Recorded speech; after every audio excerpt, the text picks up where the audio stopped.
Today we are going to look at what are called vectors. Vectors is our first topic for mechanics in grade 11. Right, we did vectors in grade 10, so this is just a continuation from where we left off in grade 10, but we'll have a little background of what we learned in grade 10, and then we'll try to bridge it to grade 11 content. So we all know what a scalar quantity is. It's a physical quantity with only size and no direction. So by size we mean the magnitude. Examples of scalar quantities include time, mass, charge, speed, distance, energy, etc. All these quantities, they don't have any direction. So if someone asks you for the time, there's no need for you to state the direction, or your mass, no need to give a direction there. Vectors, on the other hand, are physical quantities with both magnitude and direction.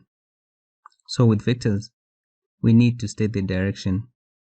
Examples of vectors include a force, velocity, weight, acceleration, electric field, displacement, and a whole lot of other quantities.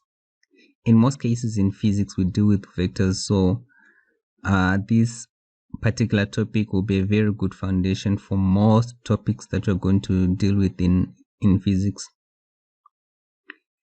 Now, how do we represent vectors? We represent vectors using arrows, right? So this is an example of a vector here, an arrow. An arrow comprises of the arrowhead.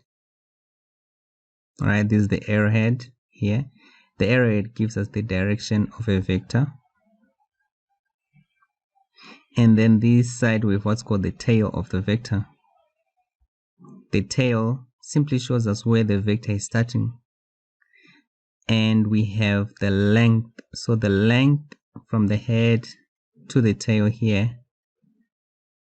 This is the length of the vector. The length of the vector equates to the size or the magnitude of a vector. So a bigger arrow represents a bigger vector, or a vector with a bigger magnitude, and then a smaller arrow will represent a vector with a smaller magnitude.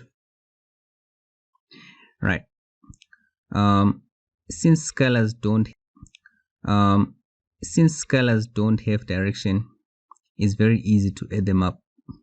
So if you want the total distance from home to school, you can say maybe like 20 meters plus 50 meters, then you get 70 meters if this is just distance. So scalars are very easy to add because there is no consideration of direction.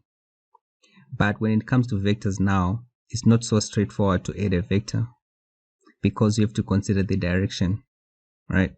So since we have direction here in vectors, we have to make other vectors positive, others negative, and then we combine them. So vectors are not so easy to add or to combine, but scalars are very easy to combine. So in our next section, we'll look at how we actually calculate the resultant vectors.